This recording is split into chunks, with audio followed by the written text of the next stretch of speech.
చూస్తున్నారా ఫ్రెండ్స్, ఇప్పుడు టైం వచ్చేసి మనకు 10 గంటల చేంజ్ అవుతుందండి. ఈ టైంకి వర్షం అకాలంగా ఈ విధంగా అయితే పడడం జరుగుతుంది.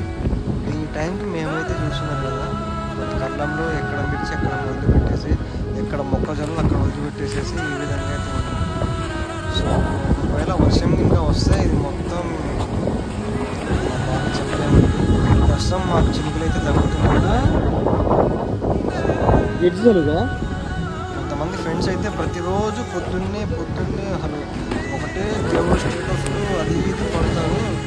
మరి ఏమైందండి, మీరు రిక్వెస్ట్ చేయొచ్చు కదా మీ దేవుణ్ణి, ఈ వర్షం పడకుండా రైతుల్ని కాపాడొచ్చని. అంతా మాయనండి, రైతులు ఎవరు సపోర్ట్ చేయరు, ఈవెన్ దేవుడితో సహా. థ్యాంక్స్ అండి ఈ వీడియో చూసినందుకైతే.